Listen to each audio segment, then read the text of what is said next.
Alright, I am back with another video.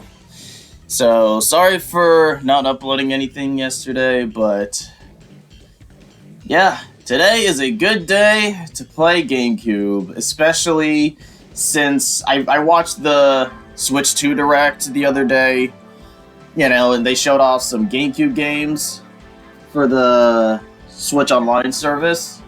And that's a big deal. That's really cool. And I'm really excited about that. They got Soul Calibur 2, they got F-Zero GX on there, Wind Waker, all that good stuff. So that's amazing. As someone like me GameCube is my favorite console, so that was an amazing announcement. And also, not only that, they also announced a new Kirby Air Ride that Sakurai is making. So that's also fantastic. I'm excited for that too. So that's why I'm going to be playing Kirby Air Ride while just talking about, my thoughts on the Switch 2 and, thoughts on, the discourse online and all that stuff. We'll get... I'll try my best not to go on a whole rant because there are some things that I am a bit worried about. But regardless, I'm still excited for the Switch 2. I'm still going to buy it. All that good stuff, but regardless, I'll just play some Kirby Air Ride while I talk about all that. So, I don't know what mode to pick. City Trial is always the best. City Trial is always the best mode in this game, but I think I'm gonna save that for last. I haven't played too much Kirby Air Ride though. It's a great game for sure, but I figured, since they're coming out with the new Kirby Air Ride, Kirby Air Riders as it's called, I figured, hey, this would be the perfect GameCube game for me to play just for the occasion. So for right now, I'll just pick Air Ride mode and do my best to do the best I can because I have played it for a little bit yesterday and try to get a hang of the controls and everything. So yeah, we'll see what we can do. I'll try my best to go through all the courses. I wonder if I could go through the whole game in one video. And then I'll save City Trial for last. Because I also want to do the Top Ride mode. I really like the Top Ride mode. And they're very quick little races, so... what the heck, we'll see what we can do. Yeah, let's do it. So we'll just... I like to go for the Wagon Star, because even though it doesn't charge up, it's pretty good for acceleration, so... I'll go with this for now. Yeah, I just really love how fast-paced this game is. This game is really fun. But... yeah, I just kind of want to talk about my thoughts on the Switch 2, what I feel, what are some announcements I'm really excited for, and, show my excitement and also some concerns. Especially with, the prices and everything, because I know that's, a big deal as well. I didn't mean to, drift there, but it's okay. But, yeah, that's just what I want to talk about, so... what are some things I'm really excited for with the Switch 2? I'm really excited for, Mario Kart, obviously. The new Mario Kart World, that game looks amazing. The character roster in that game is absolutely insane. It really feels like they just put in whoever characters that they wanted, and I love that. I feel like that's something they should have done a long time ago with Mario Kart. I'm really happy they're doing it now. Because now you can finally play as the Cataquack from Mario Sunshine along with the Piantas. You can play as the freaking cow from Moo Moo Meadows and all that stuff. The character roster goes insane. Oh, I only got second place there. That's okay. I'll probably try this one again. But, yeah, I also love the open world aspects of the game. I really I really enjoyed the free roam, the free roaming mode looks like a lot of fun. Yeah, it definitely reminds me of, it definitely gives me, Burnout Paradise and Cars 1 video game vibes whenever I see the free roaming area. The maps in the game look huge.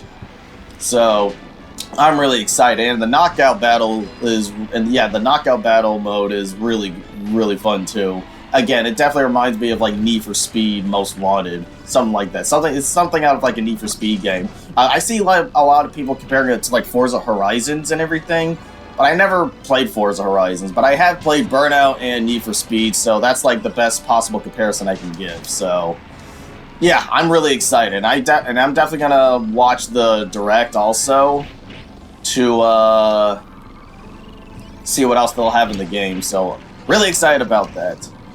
But I know there's a lot of controversy involving the price of the game. But again, I will get to it when we get to it. But for right now, I just want to talk about some more things I really liked about the Direct. Yeah, I got second place again. Oh well. Let's just keep going. But anyways, yeah, I also am really excited for the new Donkey Kong game, like Donkey Kong Bonanza. That game looks absolutely amazing. Like, the first time I saw the trailer, I honestly thought it was another, 3D Mario game, because that's kind of what I was expecting. But I was genuinely surprised to see it's like a new Donkey Kong game. And yeah, the game looks amazing. You're just smashing everything like he's Wreck-It Ralph. Yeah, the game looks amazing. I'm definitely going to try that out as well. So, I'm really excited about that too. What else? I already said Kirby Air Riders. You know, that game's going to be amazing. Sakurai's developing the game. That was the game he was working on that he mentioned on his YouTube channel. So, of course, I'm excited about that. That's why I'm playing Kirby Air Ride right now. Yeah, as you can see, I'm not the best at the game, but, you know, I'm trying my best. I'll try my best anyways. Yeah, because, again, typically I play the City Trial mode whenever I play this game. I don't really play the Air Ride mode that much. I usually play the City Trial mode and the top-down mode whenever I play Kirby Air Ride. That's not to say that the regular mode is bad or anything. I'm just not really good at it. But I'm trying my best, though. Yeah, because I know you gotta, like, you gotta, like, steer while you're in the air for, like, a better landing and everything. So that's something to really pay attention to. Yeah, it's definitely not like other racing games, for sure. Yeah, it's not like other racing games, but it's really fun. It's really, really fun and really addicting, so yeah, this is definitely like one of the best Kirby games for sure. For that reason, it's really accessible and really just, it's a lot of fun for sure. So, and I'm really happy to say that they're making a new Kirby Air Ride. So, definitely gonna check that out when that comes out as well. At some point. Yeah, I can't really get the boost down though. Again, I don't really play Kirby Air Ride as much as, like, other racing games on the GameCube, like, you know, Mario Kart Double Dash, F-Zero GX, you know, Burnout 2, Need for Speed, you know, all that stuff. Or, like, R-Racing Evolution, even. But even still, like, this is really fun. Yeah, I got last place. That's kind of a shame, but yeah, it's okay. It's not that big of a deal, honestly. Yeah, we'll just keep going. Other things I'm excited for the Switch too. No, I don't like the Wing Star. I don't really like the Wing Star that much. I'll stick with the Wagon Star, honestly. But other things I'm excited for. I mean, I guess the game chat feature is kind of cool. I mean, yeah, it's basically like Discord or something like that. I don't really use Discord. I don't use Discord. I don't really use like extensive amounts of social media that much, but regardless, you know, it's cool to have, I suppose. I don't really play games online, but hey, like, I'm sure Mario Party lobbies will go crazy, though. I know that for sure. I know Mario Kart and Mario Party and Smash Bros. Lobbies are gonna go absolutely insane on game chat for sure. Oh man, it's gonna be just like the Xbox 360 days, I could tell. Again, I never played Xbox 360 online. Look, the most I played on Xbox 360 was like Sonic games, Mortal Kombat, and Limbo. But still, I've heard lots of crazy stories of back in the day. I've seen lots of memes from back in the day about how Halo lobbies are. So it'll be interesting to see on the Switch too with the game chat. That's gonna be quite the treat for sure. Oh man. But And they also announced some third-party stuff like Street Fighter 6, Elden Ring. That's kind of expected, but it's still really exciting. I've been wanting to play Elden Ring for a while, but I never really got the chance to do so. So this will be a really good opportunity for me to get into Elden Ring, because like the only like Soulsborne game I played before was like Bloodborne, but I never got too far in the game. I don't really play too many like Souls type games or like From Software type games, but yeah, it's really nice to see Elden Ring on the Switch, so maybe I'll try it out finally when I have the opportunity to do so. But yeah, and speaking of Bloodborne, like the Duskbloods game, the Switch exclusive FromSoft game, that looks really good too. That looks really good too, so I'm really looking forward to that, just to see what it's like, just to try it out. It's really interesting seeing a From Software game exclusively on the Switch too, so we'll see how that works. We'll see how that goes. And also, I finally got first place. Nice. Awesome. Yeah, I'm definitely a wagon wheel guy in this game, so... Oh, and I got the Swerve Star. Nice. But I'm sticking with the Wagon Star. It's a really good vehicle. It's definitely my vehicle of choice in this game, for sure. I don't have to, worry about, boosting too much, or accidentally boosting. So it'll always be like I'm, drifting whenever I'm, in a tight corner in this game. So that's really neat. What else? Oh, they got Ridge Racer on the Switch, too. The original, arcade version of Ridge Racer. I'm probably, one of the only people that, really popped off during that moment. Because, yeah, I know a lot of people popped off of, Hollow Knight, Silksong, and Deltarune and everything, and that's really cool, but yeah, I've popped off with with Ridge Racer, so I think that says a lot about me and my priorities. But really though, I love Ridge Racer. Ridge Racer's a really fun game, and I was playing the Nintendo 64 NSO as well, and I was genuinely surprised to see Ridge Racer 64 on there too, so I played quite a bit of Ridge Racer 64 on the Switch as well, so that's really cool. Oops, I accidentally fell off the track, but it's okay. I still have second place somehow, so that's interesting. But yeah, I'm really excited to play the original Ridge Racer, the arcade version, because they always re-release because they tend to re-release the PS1 version of the game, not so much the original arcade version. Because this may be an unpopular opinion, but I know people say Type 4 is the best Ridge Racer, but honestly, I find myself playing a lot of the original Ridge Racer, honestly. From the PS1. I don't know, there's just something about it. I like the style of it. I just like the simplicity of it. And I think, in my opinion, it has the best music out of any Ridge Racer game. I mean, I like a lot of the Ridge Racer music, but there's something about the first game that just really hits different, you know what I mean? But that's just me, so I'm really excited for Ridge Racer on the Switch too, the OG. I'm also excited for Fast Fusion. That's the Fast RMX sequel. That's also launching on the same day as the Switch 2, because I have a lot of fun playing Fast RMX on the regular Switch when I first got my Switch. So along with Breath of the Wild, I played a lot of Fast RMX. So I'm also really excited for Fast Fusion as well. Definitely gonna get that for sure, because it's basically like F-Zero and Wipeout, did a fusion dance, and while still being its own thing. So that's really cool, because I love F-Zero and I also love Wipeout. I just really enjoy those types of futuristic racing games for sure. And it's also the closest thing we have to a new F-Zero, so hey, I'll take what I can get. Yeah, I'll take what I can get, but again, with all the F-Zero stuff coming, it's really interesting seeing Nintendo give a bit of attention to F-Zero lately. So, they have F-Zero 99, they have the Japanese exclusive F-Zero games on the Game Boy Advance NSO. They just got F-Zero GX on the GameCube NSO for Switch 2, and they definitely put a lot of emphasis on the game. So I may be coping when I say this, but it does give me hope that we might get a brand new F-Zero in the future. Maybe not immediately, but maybe at some point in the future. You know what I mean? So it does give me a bit of hope. A man can dream. A man can dream. You know what I mean?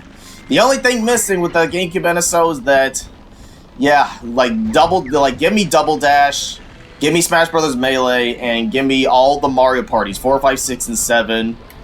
And yeah, like Double Dash, Smash Brothers Melee, and Mario Parties 4, 5, 6, and 7 online. Like, I know for a fact that's gonna go crazy. That is going to go ballistic. And I'm really excited for that. So it's really only a matter of when, not if, when they'll get announced. So yeah. And of course, Super Mario Sunshine's on the GameCube NSO. No surprise there. You know, Sunshine is my favorite Mario game, so I'm always happy to see Sunshine get some love. Path of Radiance is a really huge get. Path of Radiance is a really huge get because that game is like super expensive.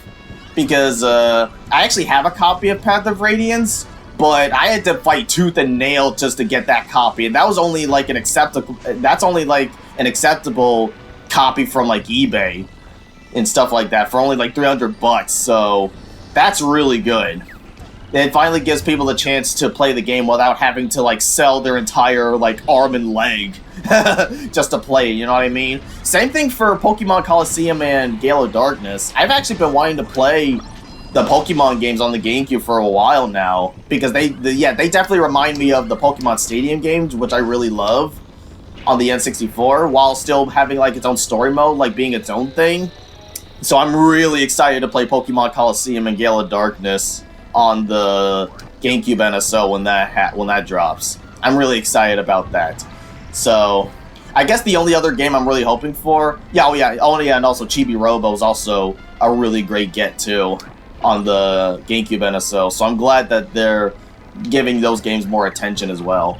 So I guess the only game that I would the only other game that I would really love to have on the GameCube NSO would be like Skies of Arcadia Legends. I've been wanting to play Skies of Arcadia on the GameCube for a long time now. I've been wanting to play that game for the longest time. But yeah, the game is pretty expensive also. That's also like $100 to get as well.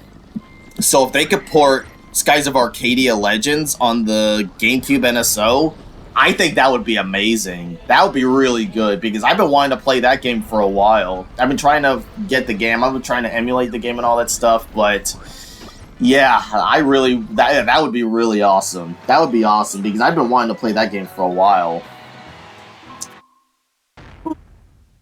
Yeah, I got third place on that track. That track was kind of tough. Like the magma section was kind of weird, but it's okay. You know, I'm just going through the rest of the tracks in the game, just, just to go through them, you know what I mean? Yeah, this is a really fun, this is a really fun game. I'm just slowly starting to get the hang of the controls, to get the hang of everything. I'm still sticking with the Wagon Star vehicle. So, I don't know what's like what's considered like the best vehicle in this game. I know like the Legendary Air Ride is something, the Dragoon is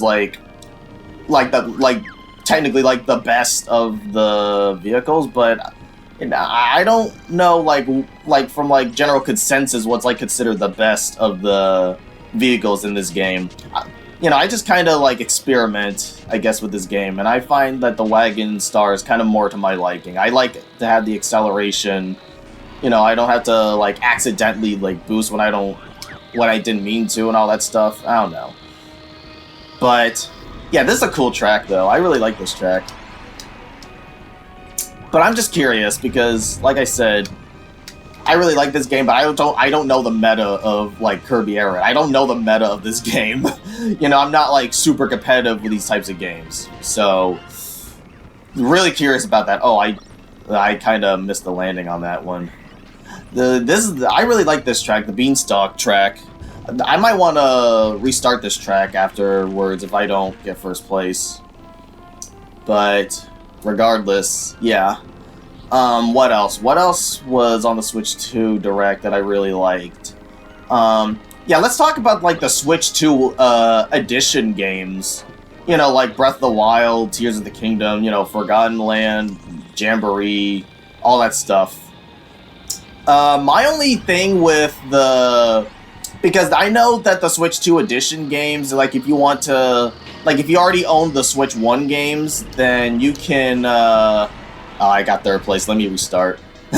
I'll try this track again, but like, all I know is that with the Switch 2 edition games, that if you already own like the Switch 1 version of the game, then you can upgrade it with like an upgrade pack and all that stuff, so that's really good. My only concern is that, you know, my only concern is really like the price of it, because Nintendo, and I noticed this when like rewatching the Direct and like thinking about it, it's definitely weird that they didn't show any prices for like either like the games or, let me start that over. It's really weird that they didn't show any prices for like the games or like the upgrade pack or anything, or even for like the Switch 2 itself. But again, I'll rant on it in a little bit, but for right now, I'm just talking about like the Switch 2 edition games. Yeah, the Switch 2 edition games look really good, but my only like criticism is that because like in Breath of the Wild and Tears of the Kingdom's case, they seem to be mostly just like performance enhancements. So basically, like enhanced frame rate, enhanced the visuals and all that stuff, performance and all that stuff. In my opinion, if the upgrade is like only like performance enhancements, I think that should be free. I think those should be like free updates. I don't think you have to like spend money on those. I think that's kind of like weird. Those like enhancement upgrades, like, you know, again, Breath of the Wild and Tears of the Kingdom, like that should be free. In my opinion, those should be free. But at the same time, if it's like, because like I know Super Mario Party Jamboree and Kirby in the Forgotten Land, they have like brand new content. You know, like Jamboree has like extra modes, and Kirby in the Forgotten Land has like an extra like side game and everything, kind of like what Bowser's Fury and Shadow Generations has almost. If that's the case, then okay, then I think that somewhat justifies the $10 price tag, if that's the case, because in a way it is kind of like DLC. So I think it's okay. If it's purely like, again, if it's like brand new content that you can't get on the Switch 1, that's only on the Switch 2, then okay, then yeah, then the $10 price tag's not too bad. But if it's like for like performance and frame rate, you know, upgrades like Breath of the Wild or Tears of the Kingdom, then yeah, in my opinion, that should be free. I don't think that should cost any money or anything like that. But that's just my opinion. Let me restart this one more time. I was not doing good in this track. But yeah, that's just kind of how I feel about like the Switch 2 edition games. Like Metroid Prime 4 looks amazing on the Switch 2. And I really like that they're using like the mouse controls for that game as well. So that definitely adds a layer of like interesting gameplay for Metroid Prime 4 for sure. And you know, with all the hype for Metroid Prime 4, I'm kind of thinking about, you know, because again, like I said, I played Metroid Prime 1 earlier on the channel before. And I'm hoping to revisit it because again, I've always been casual with Metroid. I've always been casual with Metroid.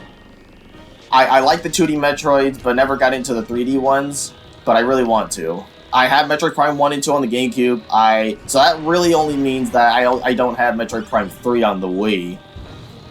But we'll see what happens, I'll still get Metroid Prime 4, you know, whenever the opportunity is there, you know what I mean?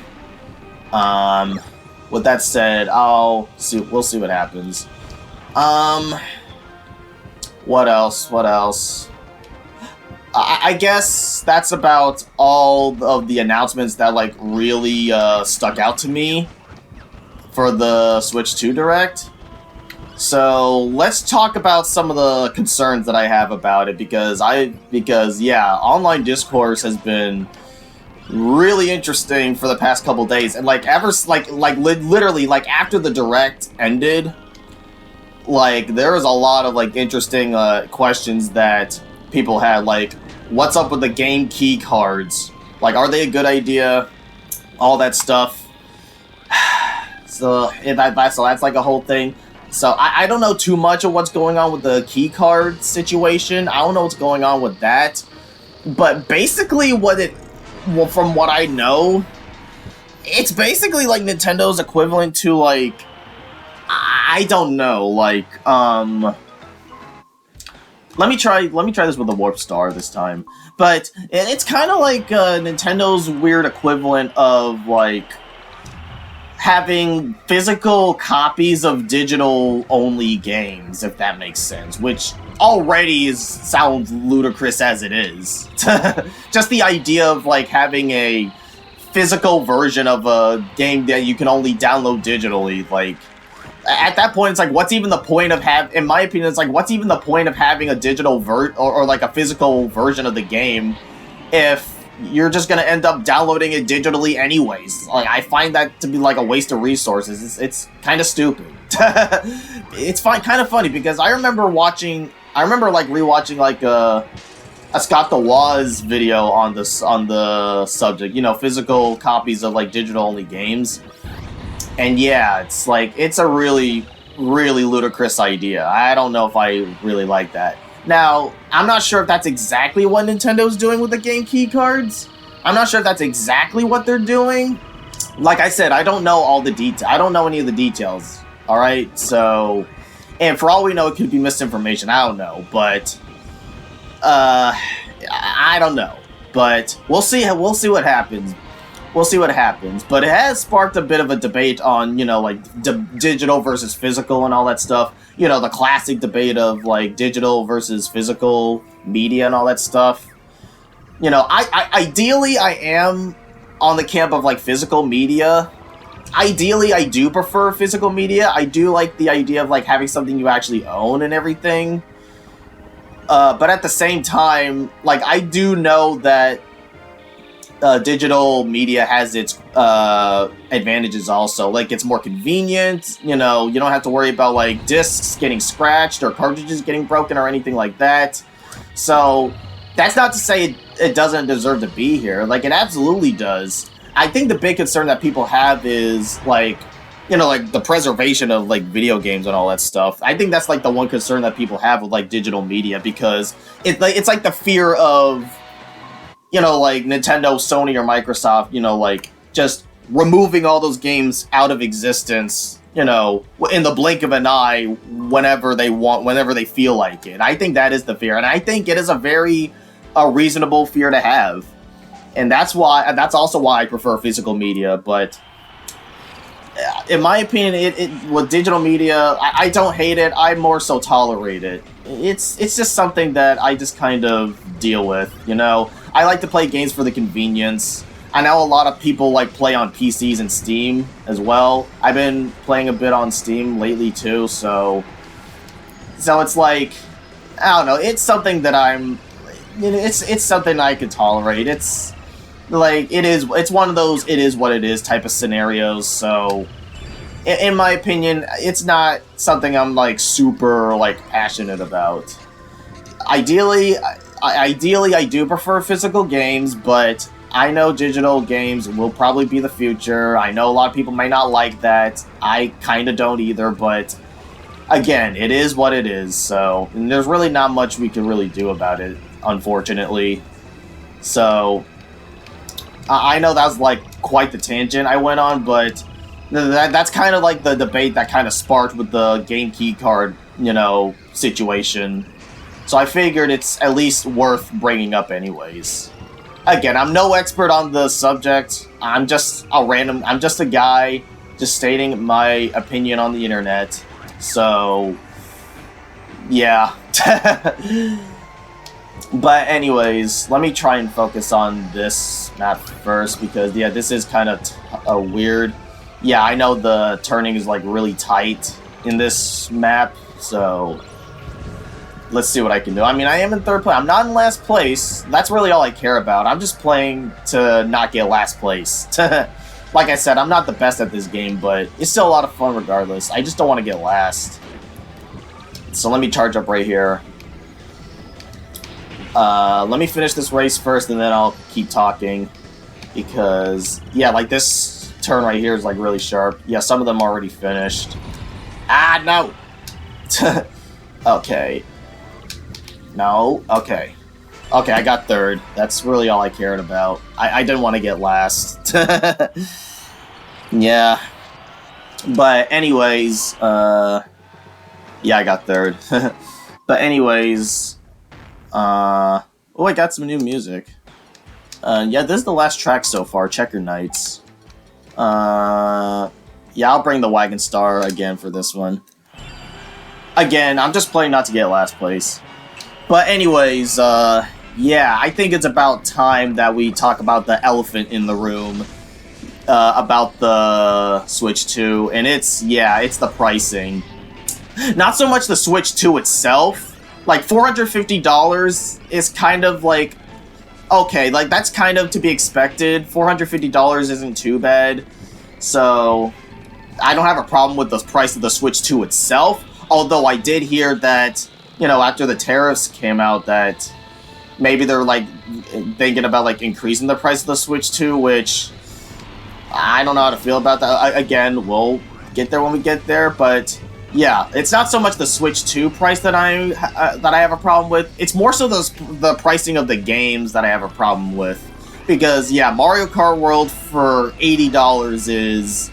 yeah, it's insane. It's absolutely crazy that they're charging us for that price. And, yeah, it's really concerning. And I think people have every right to be concerned because, yeah, this kind of, like, sets the standard for almost, like, the rest of the industry almost. Because you know full well, like, there's a lot of companies out there, you know, like Rockstar, Ubisoft, and all that stuff, that are just, like, they are just, like, lying in wait to have their games be like $80, $90, $100 and all that crazy stuff.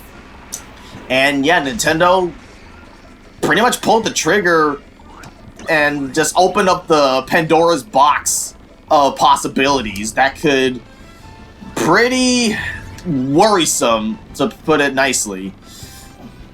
Because I know I keep hearing rumors about, you know, GTA 6 possibly being like $100. I fully believe that rumor now because of what Nintendo pretty much did. Because I knew something was suspicious when they didn't show the prices on the Direct, going back to it. I knew something was suspicious about it, that they didn't show any prices, and this is probably why right here.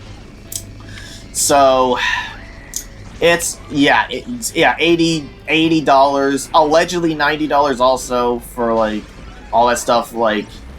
Again, assuming if that's true, then yeah, it's definitely insane, and Nintendo is crazy for that. And yeah, I think everyone has legitimate reason to be concerned. Oh, that was a good landing. Oh, okay. There we go. But yeah, with all that said, I do have some theories, I guess, as to why this is even happening in the first place. Wait, let me finish this track first. We're almost done. Nice, we got first place. Yes, sir. Finally got first place. Alright. Yes, sir, give me that first place. Yeah, I'm slowly starting to get the hang of the controls, so that's really good. So I'm really happy about that. Race all the standard air ride courses. Nice! So that kind of does it for the air ride portion for now. Do I want to do top ride? Again, I'm saving City Trial for last. Yeah, let's do top ride. There's only like 7 courses, so we can knock these out really quickly while we're still talking. But anyways, back to what we're talking about. Yeah, $80 is definitely crazy, and I definitely have some theories as to why this is happening, and it really just comes down to, okay, I know a lot of people are like blaming inflation, tariffs, all that nonsense. I disagree, but while I think they are factors, I don't think they're the main factors at all. I think this is purely just Nintendo charging a premium price because they know how valuable their franchises are, and they think they could get away with it. They think they could get away with it simply because of brand recognition and brand loyalty. And yeah, that's definitely not a good look. That's not a good look at all. But like I said, I got some theories as to why this is all happening. Okay, let me start over. I don't want to go backwards. But anyways, I do have some theories as to why all this is happening in the first place. And like I said, let me restart that again. But yeah, I have some theories. But yeah, like I said, it's just a classic business strategy of, it's the classic business strategy of, that Nintendo is trying to do. And, it's something I've been looking up lately. Again, I'm not an economic person, but I do try to look at things from, like, a business perspective to, like, understand, like, what all these companies are doing and why they're doing it. Because, yeah, from a customer perspective, yeah, it's greedy. It's absolutely greedy, and it sucks, and Nintendo sucks for it, for sure. But from a business perspective, things might be a little bit more, not so much clear, but you might understand, like, their perspective, and it still sucks, but, it does give a bit of clarity, I guess. I don't know, but really what it boils down to is simple, basic business strategies of just, it's a term I looked up called, like, price anchoring. I'm not saying this is what Nintendo's doing, but it's like, it's the idea of just, like, you introduce, like, this ludicrous price, it gets people riled up and everything, but then you discount it for like a smaller price, almost like a sale, quote unquote, before this thing releases, so people might see that as a good deal, and that's how people buy the thing or something like that. Like, does that sound right? Again, I'm not sure if that's right, but I'll put out the definition of the term on screen at some point right here, so like you have an idea of what I'm trying to say. But like I said, I'm not saying this is what Nintendo's doing. Again, I'm just theorizing. I'm just giving theories or whatever. And like I said, it's like, I feel like Nintendo's doing this because, brand loyalty. Because they think they could get away with this because of, brand loyalty, that, people, their franchises are so valuable that people will just buy them at any price without a second thought. And that is absolutely awful. That's an awful mentality to have, especially for a business. But the sad part is that it is a strategy that has shown to work throughout the years. Like, there's a reason why Apple products still make money, you know what I mean? There's a reason why, Apple products still make a bunch of money. Even despite the high prices, despite the fact that they make, like, barely any changes at all, but people still buy Apple products simply for the brand loyalty, and also because of, let me restart. And also because of,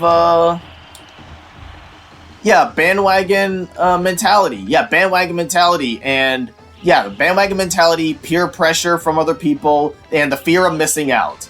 And, companies always try to take advantage of that. They always try to take advantage of the consumer because of that.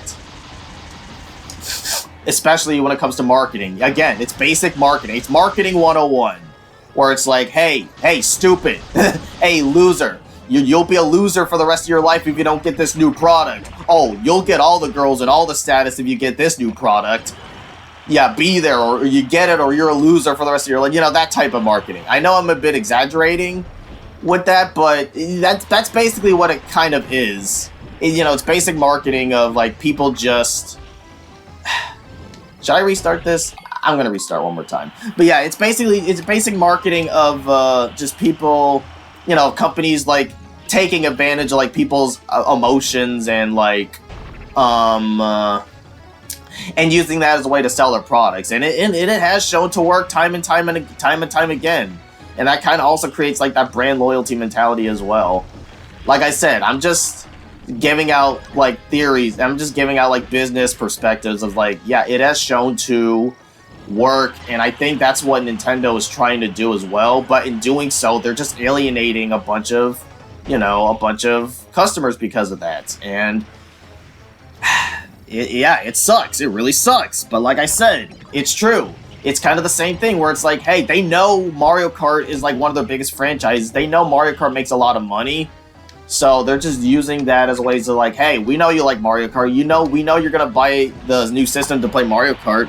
So we're going to sell it for this price no matter what, and you're going to buy it no matter what. It's definitely some, like, Mr. Krabs type stuff. This is something, like, Mr. Krabs would do. It's definitely insane. But yeah, and it does show like a lot of arrogance on Nintendo's part for sure. Yeah, it's not good. But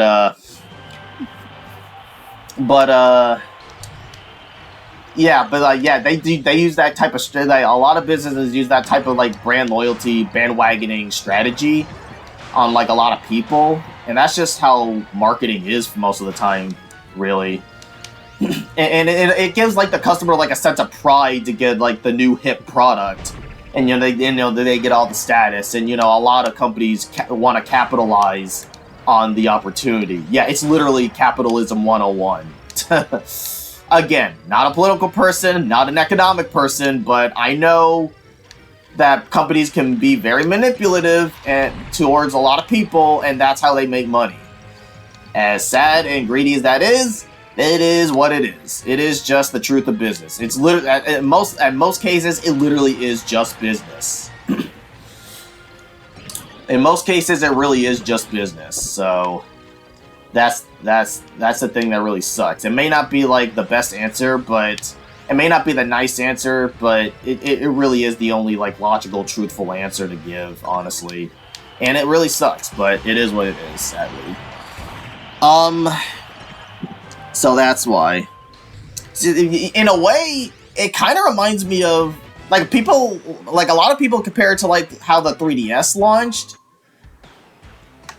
And I can definitely see where they're coming from, but honestly, it kind of reminds me of the PS3 launch, honestly.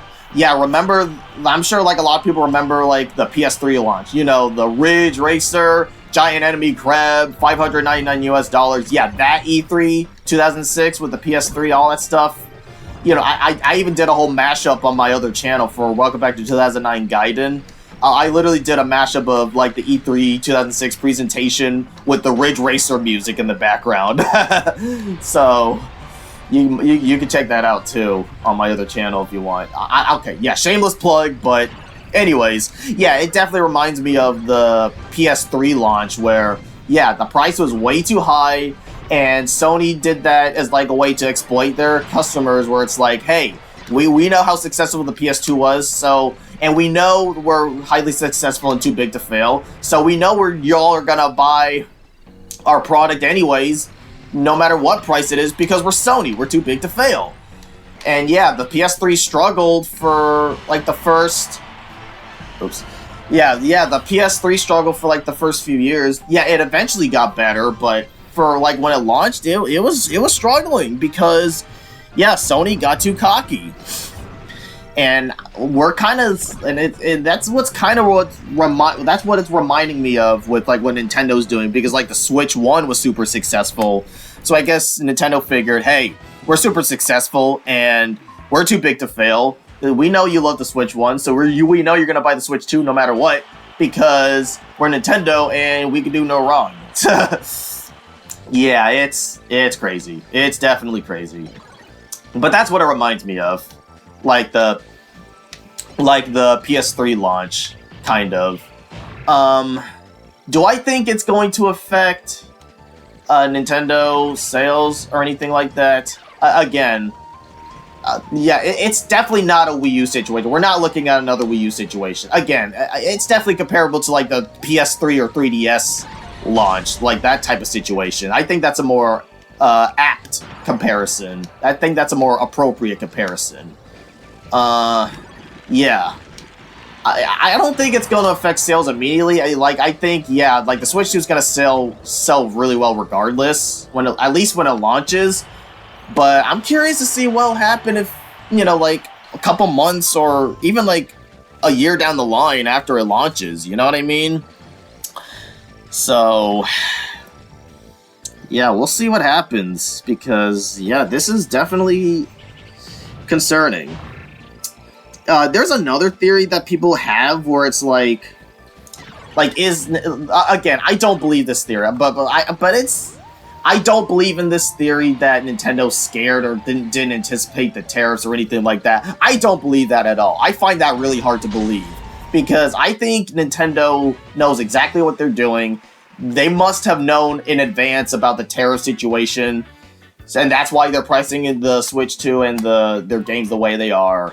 So I find that really hard to believe that they didn't know in advance. They must have known in advance. This is clearly premeditated. So I'm not buying that theory. With that said, let's just entertain the idea just for a moment that, okay, let's just say hypothetically Nintendo didn't know about the backlash, which I don't believe. I do believe that they are aware of the backlash. Let's just say hypothetically they aren't aware of it and they are like in panic mode, quote unquote. And yeah, they don't really have like any way to, yeah, and then there's like a reason they haven't like responded to any of the backlash at all. And then yeah, that's a problem. And yeah, they don't really have like an Iwata or Reggie or even like a Sakurai type figure in their company right now that might like ease the pain almost of what's happening, because you know, yeah, like Iwata and Reggie, like they were businessmen at the end of the day, but at the same time they definitely thought more about like the customers at the end of the day too. Like you could tell they really cared about like the customers for the most part. Like I just learned this recently that yeah, Reggie, like he had to fight tooth and nail to make Wii Sports a pack-in title, to make Wii Sports like a free pack-in title with the Wii. And I think that is like a really smart decision for sure, because yeah, I saw like they're charging like the welcome tour that they showed off in the presentation. They're charging that for like $10, which is like, I understand the welcome tour is only $10, but like, come on, like that should have been free. You're expecting people to pay money for a glorified instruction manual that's, you know, in the form of a tech demo. Yeah, I think that's stupid. That should have been free. Even if it is just $10, which so it is affordable, but even still, that's still stupid. I think that should have been free. In my opinion, that should have been free. But anyways, that's besides the point. The point is, no, I don't believe in the theory that Nintendo was scared or didn't anticipate this, you know, any backlash or the tariffs or whatever nonsense. I think, no, like they absolutely knew what they were doing. I think this is purely just a matter of just Nintendo, you know, doing their own Nintendo thing. Literally just Nintendo being Nintendo. And for better or worse, that's just how it usually is anyways. Listen, as someone who's been playing Nintendo games, you know, my whole life, and, you know, who usually keeps up with Nintendo news for the most part, yeah, but that's just how they've always been. They just always done their own thing, you know, outside of their competition. And for better or for worse, that's just how Nintendo's always been. You know, I've grown to just accept that fact. Again, I'm an it is what it is type of guy at the end of the day. But anyways, with all that said,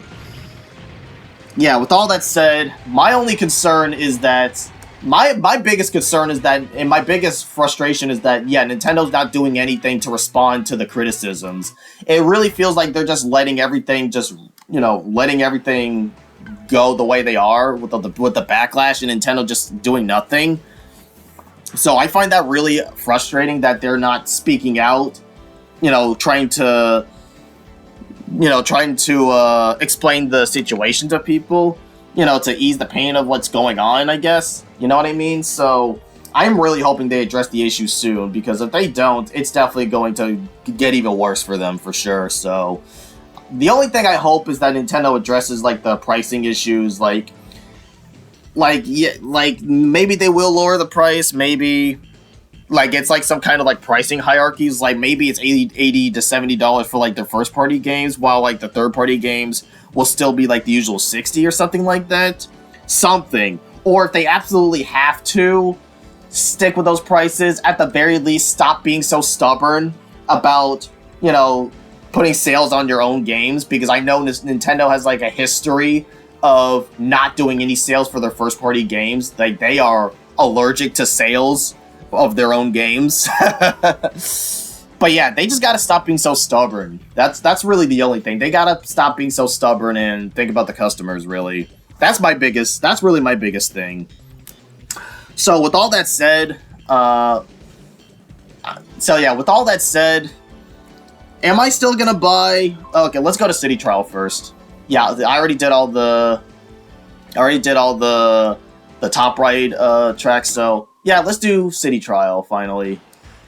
Wait, hold on. Let me see the settings. Is it? Yeah, 5 minutes. Okay, we're all good. So, yeah. Let's do City Trial, the best mode in the game. Yes, sir. All right. But anyways, yeah. With all that said, what am I gonna do about it? With all this, so it definitely gives like a bit of questions and debates on like with the whole situation as a whole, with like the pricing situation as a whole. So it's like it definitely gives the debate on whether or not are you still willing to buy $80, $90, $100 games? At the very least, if it depends on the game. I think that's definitely an interesting debate to be had, because I know, like, I am definitely against the idea of, like, paying for games for, like, $70, let alone, like, $80 and all that stuff.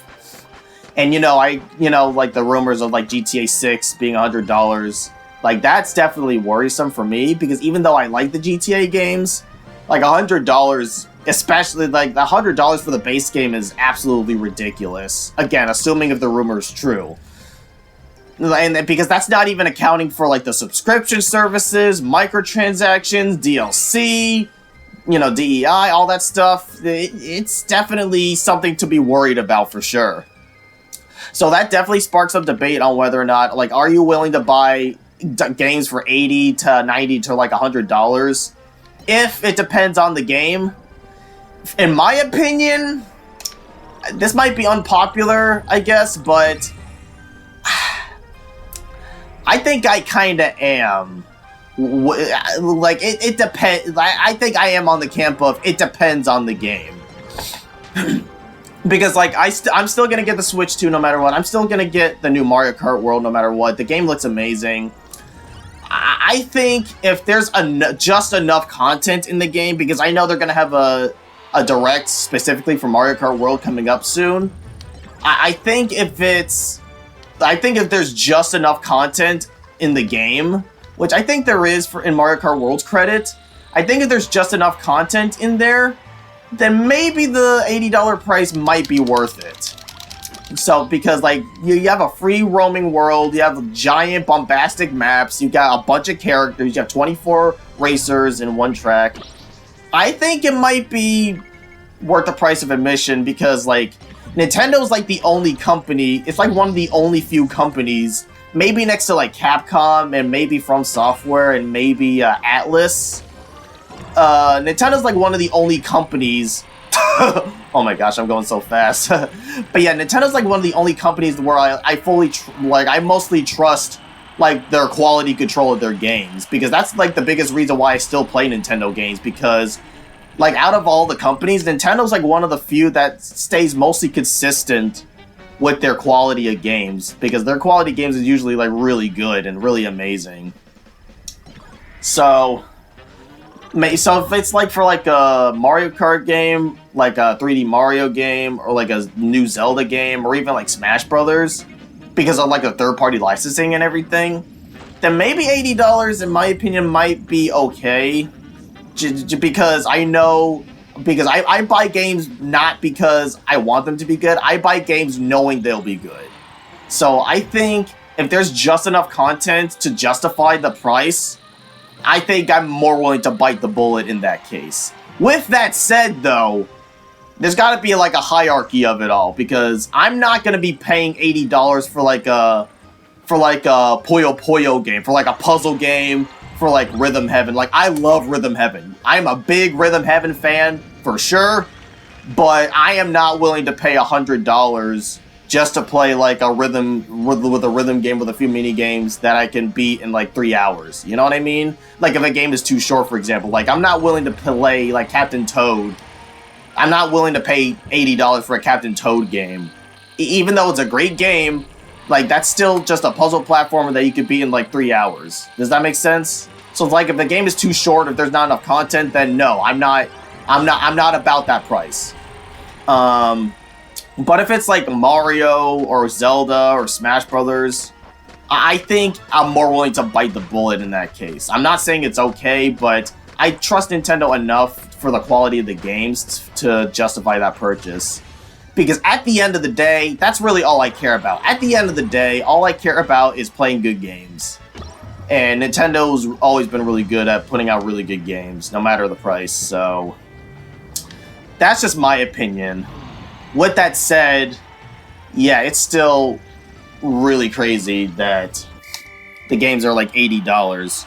Or at least Mario Kart World is $80. Because I think the biggest reason why people are worried... is because... Ooh, DDD. Let's fight King DDD. Nice.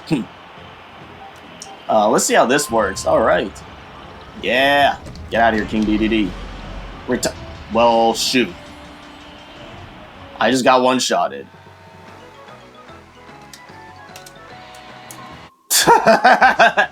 Well, that didn't go too well. That happened.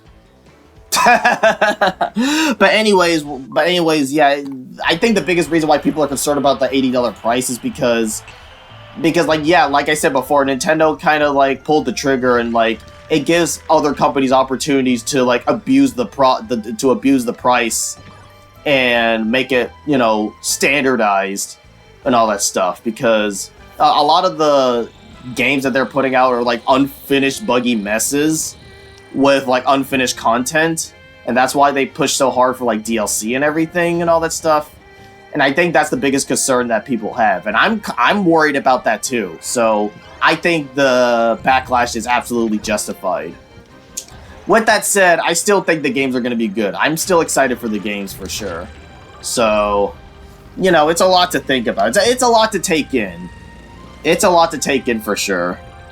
So with all that said, there's a popular debate that people also have as well, where it's like, people also make the excuse of like, well, games back in the 90s were also like $80 to $100 as well, so why are people complaining? Okay, so yes, okay, I wasn't alive in the 90s, I was born in the 2000s, so I can only go by research.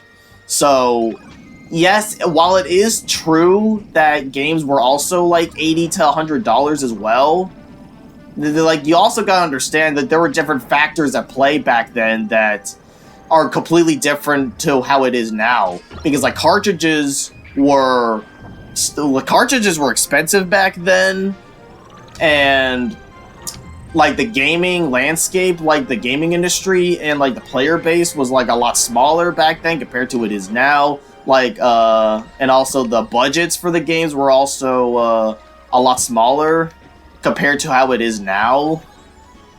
So while it is true that games like Street Fighter and, you know, like Final Fantasy and all that stuff were like super expensive, I definitely can understand where they're coming from, where it's like, yeah, like arcade games, especially like Street Fighter and Killer Instinct, were like super like expensive. And I think it kind of goes back to like the marketing theory, where it's like, I feel like companies would exploit that. They would try to like, yes, on top of like the high cartridge prices, like I feel like companies would take that to their advantage, where it's like, hey, stupid, we know you like the new you like playing Street Fighter. You want to play Street Fighter at home? Well, you gotta cost extra if you want to get the arcade experience, you know, that type of thing. So, you know, again, I'm just theorizing. I'm not saying that's how that happened. I'm just purely theorizing from like a marketing perspective. You know, because on top of the cartridge prices, maybe that's like the strategy they did back then. Again, I'm just theorizing. I'm not saying that's what they did.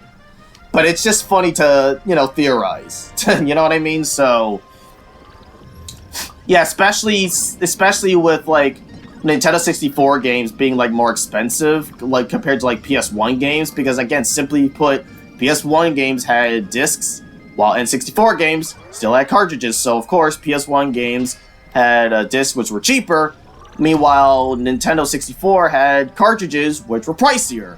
So that's probably a factor as well. But again, it's just a matter of cartridges being expensive back then and budgets being smaller back then compared to how they are now.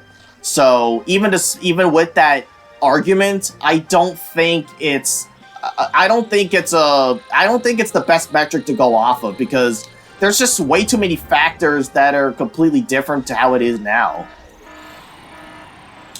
So, yeah, I don't subscribe to that idea that, oh, games were, like, expensive back then, so why are people complaining? Like, no. It's just, there's too many factors there was just too many factors back then that I don't really subscribe to that idea. But it's still worth bringing up anyways. With all that said, well, before all that, let me try and do this. I want to get some more upgrades. Hold on. Like, it's a lot of fun roaming around, but I'm always trying to, like... why'd that box disappear? Because I'm trying to get these upgrades right here. There we go. There we go. There we go. Yeah, I'll finish talking once I finish the city... I'll probably go for one more city trial run after this. But, yeah, let me just take care of this first. Alright, here we go. Let me take the water wheel. There's nothing up here, so... Oh, okay. There we go. Yeah, but time's up, though. How did I do? How did I do here? Ooh, I got a lot for turning, so that's good. Okay, this should be okay. What are we doing? Target flight. Okay, so... let's see how we do here. Because I know I gotta work on the steering. Especially when I'm flying. So... let's see what happens. Ooh, let me get that 50. Get the 50. Get that 50. No! I was so close. I was so close. Okay, it's okay. We got one round left, so I have one last chance to redeem myself. Okay. Okay, I see the 30 and 50 up there, but I'm still gonna go for the 50. Okay, I'll at least go for the 30. Okay, that's a little better. I was hoping to go for the 50, but that's okay. Alright, I got second place. That's not too bad. Oh, but look at Yellow Kirby, though. 110 points. He really killed it. Oh, wow. Oh, yeah, and the rest of us got 40 points, so we technically tied for second. So that's pretty funny. Well, that was fun. Nice. Yeah, I'll go for one more run at City Trial. But with all that said, am I still gonna buy the Switch 2? Yes, of course. I'm still gonna buy the Switch 2 no matter what. I'm really excited for it. The console looks really fun. The games look like a lot of fun. I'm really excited for Mario Kart World, for Donkey Kong Bonanza, for Kirby Air Riders. I'm especially excited to play GameCube games on the Switch 2, for sure. So I'm absolutely still gonna buy the system no matter what. So at that point, now it becomes a matter of whether or not if I'm going to buy it at launch or if I'm going to wait for a sale. That I have not decided on, but with the current pricing controversy and everything, I'm not too sure. So maybe if I make enough money, maybe if I make just enough to save up for the Switch 2, because I'm going to get the bundle. I'm going to get the Mario Kart World bundle. Because that's like technically like a $30 discount for like Mario Kart World, because I know the Switch 2 costs like $450 regularly on its own, but with Mario Kart World it costs $500, and since Mario Kart World's like $80, so that's technically like a $30 discount. So I'll probably get the bundle. I'm definitely getting the bundle. I think that's what Nintendo was trying to do with their strategy as well. Oh, I didn't mean to get that. I think that's what they were trying to do, was like force people to get the bundle, but I don't know if that's gonna work. I mean, it's gonna work. It's gonna work no matter what. People are gonna buy the Switch 2 no matter what. It's gonna sell like crazy no matter what. It's just a matter of if that momentum's going to keep up, especially with the pricing issue, because especially since Nintendo hasn't said a darn thing yet, which is definitely frustrating for sure. With all that said, though, yes, I'm still gonna buy the Switch 2. I'm still gonna get Mario Kart World. I'm still gonna get all the, the new Nintendo games because they look really good. I still want to get Elden Ring, Street Fighter 6, and Ridge Racer on the Switch 2 for sure. I'm still gonna get those games. So I'm still excited. I'm still really excited for it. It's just a matter of whether or not I'm going to buy it at launch or if I'm going to wait for a sale. So I decided if I make enough money to afford to save up for the Switch 2 bundle, then I'll buy it at launch. But if not, then I'll wait for a sale. I think that's a good enough deal, right? I think that's a good enough deal to have, you know what I mean? Where it's like, okay, I'll save up enough money as much as I can to save up for the Switch 2 and the bundle. So if I could do that, I'll probably buy it at launch. But if not, then I'm definitely waiting for a sale for sure. Like a Christmas sale or something. But we'll see what happens, because we'll see what happens. We'll see what happens. I'm still gonna get the Switch 2 no matter what. I still want to try out the new games. I still want to try everything out, you know what I mean? I gotta see if the games are actually worth the price of admission, because if those games are gonna be $80, they better be some of like the best experiences in recent, best video game experiences I've ever had in recent memory. And to Nintendo's credit, Mario Kart World does seem to look like that. So, but either way, the only thing I'm just concerned about is that I really hope Nintendo addresses the pricing issue, because if they don't, it's just going to keep getting worse for them. They got to stop being so stubborn. They got to stop being stubborn for real. Because that's like the reason why I dropped off of Sony. That's why I don't have like a PS5 or anything. That's why I dropped off of Sony. Even though I've been following Sony games for my whole life also, I still don't have a PS5. And I have no intentions of buying a PS5, especially if most of their games are on Steam anyways. You know what I mean? So, it's a whole thing. It's a whole thing, and it's definitely... I think everyone's justified in their anger and their concerns and confusion. But at the end of the day, it really just depends on what you want to do with your money, because no one's forcing anybody to, like, buy a Switch 2. No one's forcing you to not buy it, all that stuff. No one's really forcing anybody. So, at the end of the day, it really just depends on what you do with your money. If you want, yeah, it really just depends on what you want to do with your money. I assume a lot of people watching are, like, adults as well, so...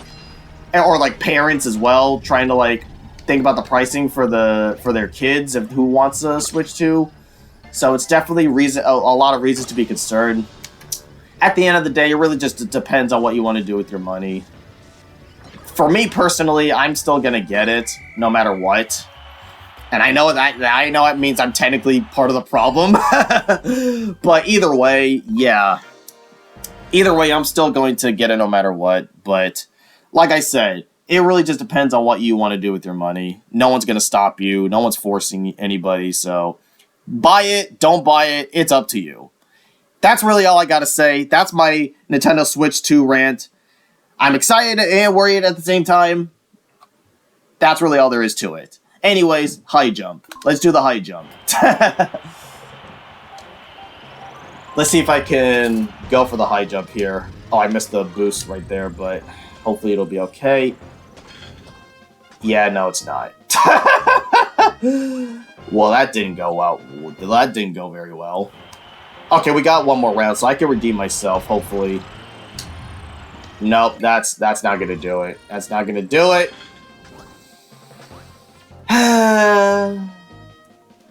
Yeah, that didn't go too well. But surprisingly, third place, which is really surprising. Okay, maybe one more city trial run, but I'm gonna go for 3 minutes instead. This time I'm fully focusing on just playing the game. I've done enough ranting on the Switch 2. I've already done enough ranting, so let me just focus on playing the game and just have some fun. Because at the end of the day, that's what we're here to do. At the end of the day, we're just here to play some good games. And we're here to play some Kirby Air Ride.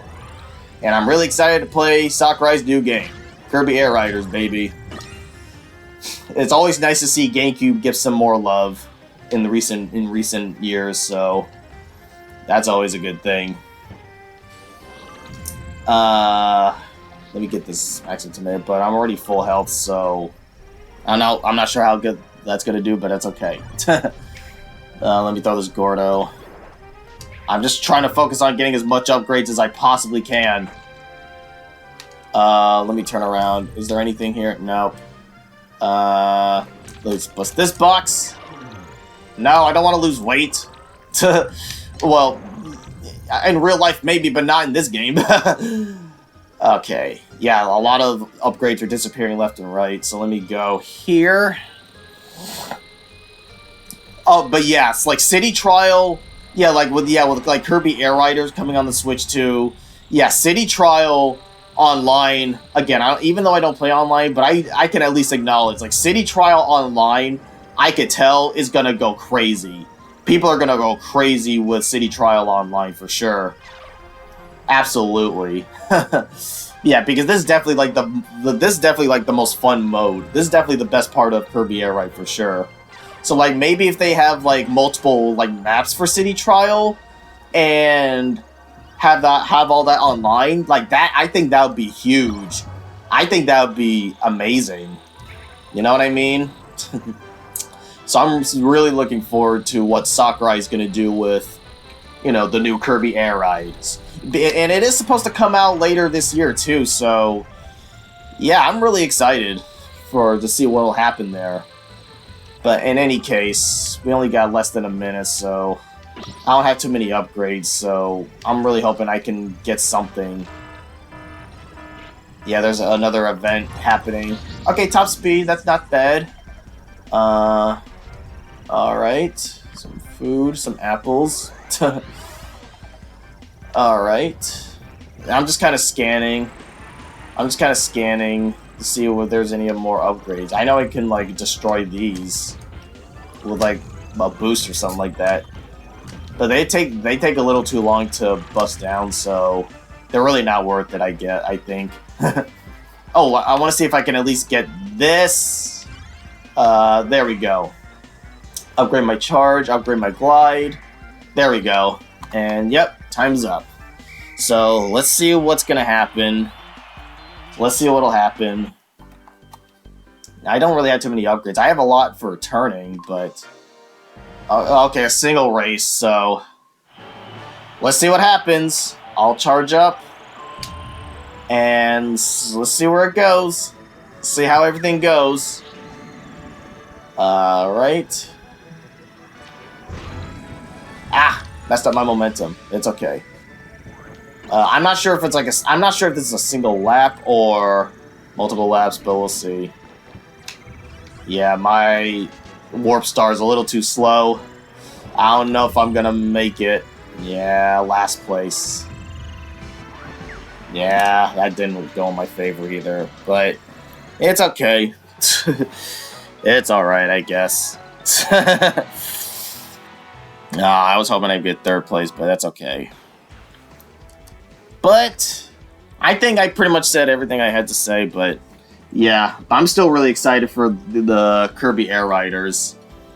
Because again, I also remember that Smash Brothers on 3DS had a similar mode called Smash Run. That was actually a lot of fun. That took inspiration from Kirby Air Riders. So maybe if they do like a Smash Ultimate Switch 2 edition, like a Switch 2 edition of Smash Ultimate, I think that'd be really cool. I'll go into more detail on that topic in like a later video, but I think we might actually see like a Smash Ultimate Switch 2 edition with more characters, more stages, and maybe a new mode or something like that.